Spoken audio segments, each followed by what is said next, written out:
Hello दोस्तों, मैं हूं आपका दोस्त एडवोकेट शिवेंद्र प्रताप सिंह। आज हम आपको बताएंगे 376 के केस से रिलेटेड ऐसी बातें जो केवल केस में फंसने वाले व्यक्तियों को ही नहीं, हर व्यक्ति को जानना चाहिए। कहने का मतलब ये, एक हमारे सब्सक्राइबर दोस्त ने ये सवाल पूछा कि साहब कोई भी सबूत लड़की के पास, महिला के पास नहीं है तो बिना सबूत के आधार पर भी क्या 376 का मुकदमा दर्ज हो जाएगा? तो देखिए, आपको बता दें, कोई भी एफआईआर 376 की ही हो या कोई भी गंभीर मामले की, गंभीर धारा में जो अपराध होता है, गंभीर मामला कोई है, तो उसके लिए सबूत की आवश्यकता नहीं होती है। सबूत, गवाही, जिरह, बहस, ये सब का काम बाद में होता है जब ट्रायल चलता है। सवाल ये है कि अगर किसी ने कहा कि साहब मेरे साथ फला व्यक्ति ने बलात्कार किया, तो ऐसा नहीं है कि पहले बलात्कार के बारे में जांच पड़ताल शुरू हो जाएगी, पहले बलात्कार के बारे में सबूत इकट्ठा करना शुरू हो जाएगा तब एफआईआर हो। अगर ऐसा होने लगे तो ये समझ लीजिए, जितनी एफआईआर हो रही हैं, समझिए उसमें से केवल 10 एफआईआर होगी, 90 एफआईआर यानी कि 90 एफआईआर होगी ही नहीं, क्योंकि उसका कोई सबूत ही नहीं है। तो देखिए, गंभीर धारा खास तौर से बात हो रही है 376 की। तो 376 की जो एफआईआर होती है, वो अगर स्टेटमेंट लड़की ने दे दिया कि साहब फला व्यक्ति ने मेरे साथ फला फला दिन तारीख को फला जगह बलात्कार किया, अब चाहे वो शादी का झांसा देकर किया, जोर जबरदस्ती से किया, सहमति से किया, जो भी बात है, अगर वो एप्लीकेशन देती है या मौखिक रूप से कहती है तो उसकी एफआईआर दर्ज हो जाएगी। एफआईआर आंख बंद करके ही दर्ज होगी, बाद में कार्रवाई शुरू होगी, यानी कि एफआईआर हो जाएगी, अभियुक्त को जेल भेज दिया जाएगा, जांच पड़ताल उसके बाद शुरू हो जाएगी। कुछ लोगों के दिमाग में होता है फर्जी एफआईआर हो गई तो मैं क्यों डरूं, कोई मुकदमे में दम नहीं है, सच्चाई नहीं है, मुकदमा पूरा झूठा है, तो मुझे डरने की कोई ज़रूरत नहीं है, मैं जेल नहीं जाऊंगा। तो ये सिर्फ और सिर्फ आपकी गलतफहमी है और कानून की जानकारी की कमी है आपके लिए। तो आपके पास जो कानून की जानकारी की कमी है, तो इसीलिए मैं बता रहा हूं कि अगर 376 की एफआईआर हो गई, चाहे वो झूठी हो चाहे वो सही हो, वो डिसाइड करने का काम कोर्ट का है।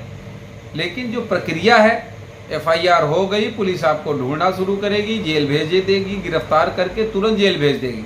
अब बाद में आप जमानत कराओ, क्वेसिंग में जाओ, जो मन में आए वो करो, चार्जशीट चैलेंज करो, ट्रायल को चैलेंज करो, जो इच्छा हो वो आप करो। लेकिन सही बात यही है कि बिना सबूत के भी 376 की एफआईआर दर्ज हो जाएगी। और अगर आपने लापरवाही किया, आपने स्टे नहीं लिया, एंटीसेप्टिक बेल नहीं ली, तो आप जेल भी चले जाओगे। चिल्लाते रहो कि मैंने अपराध नहीं किया। तो जैसे ही एफआईआर हो, आपको तुरंत कानूनी कार्रवाई में लग जाना चाहिए। नहीं सोचना चाहिए कि साहब मेरे खिलाफ तो फर्जी एफआईआर हुई तो मुझे डरने की क्या ज़रूरत है। तो ये सोचते सोचते ऐंठन चली जाएगी, जेल चले जाओगे। तो इस गलतफहमी में रहना सरासर बेवकूफ़ी है। अब दूसरी बात यह कि फर्जी एफआईआर हो गई तो आपको करना क्या चाहिए, क्या स्टेप लेनी चाहिए। देखिए, जैसे ही एफआईआर हो, आपको जानकारी मिल गई, तो आपके पास सबसे अच्छे 2 रास्ते होते हैं। एक, हाई कोर्ट से डायरेक्ट अरेस्ट स्टे ले लेना, क्रिमिनल रिट फाइल होगी, क्वेसिंग, एफआईआर क्वेसिंग की, लेकिन क्वेस होगी नहीं, स्टे मिल जाएगा आपको। अब स्टे भी मिल गया तो बहुत बड़ी राहत ये हो गई कि आपको जेल नहीं भेजेगी पुलिस, आप जेल जाने से बच जाओगे। दूसरा रास्ता एंटीसेप्टिक बेल अर्थात अग्रिम जमानत लेना।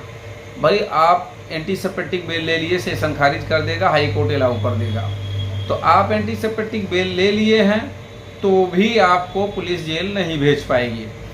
अब उसके बाद जब चार्जशीट वगैरह फाइल हो जाए, आपको लगता है कि आपका केस फर्जी है, इसमें कोई सबूत नहीं है, जबकि इसके उलट अपोजिट आपके पास दुनिया भर के सबूत हैं कि हम निर्दोष हैं, ये साबित करने के लिए आपके पास तमाम सबूत हैं, तो उन सबूतों को लगाते हुए आप चार्जशीट चैलेंज करिए 482 सीआरपीसी में माननीय हाई कोर्ट में जब चार्जशीट चैलेंज करेंगे, चार्जशीट क्वेश हो जाएगी, तब आप ये समझिए कि चैन की सांस लेना है। तब आप जेल भी नहीं जाओगे, मुकदमे की तारीख भी ख़त्म, सब कुछ ख़त्म, पूरा मुकदमा ख्वैस हो गया तो ख़त्म हो गया। इसके अलावा चौथा रास्ता ये है कि मान लिया जाए कि आपने जमानत करा ली, चाहे जेल गए थे या नहीं, या बाद में ही कराया, जेल जाने के बाद कराया, या पहले ही करा लिया एंटीसिपेटी, कुछ भी हो, चार्जशीट लग गई, जमानत करा लिए हो, तो आप डिस्चार्ज डाल दो। धारा 227 CRPC में आप डिस्चार्ज डाल दो, वहाँ से भी आपका केस ख़त्म हो सकता है। हालांकि डिस्चार्ज सेशन कोर्ट में अगर अलाउ हुआ तो, और अगर डिस्चार्ज खारिज हो गया तो आप वही ऑर्डर हाई कोर्ट चैलेंज करोगे तो आपको राहत मिलने के चांसेस बढ़ जाएंगे। तो कोई सवाल और शेष रह गया तो स्क्रीन पर चल रहे नंबर पर फ़ोन करके जानकारी ले सकते हैं। उम्मीद करता हूँ, आशा करता हूँ आज का यह वीडियो आपको बेहद पसंद आया होगा। अगर वीडियो पसंद आए तो वीडियो को लाइक करें, शेयर करें। यूट्यूब चैनल SP 72 कानून प्रयागराज को जरूर सब्सक्राइब करें।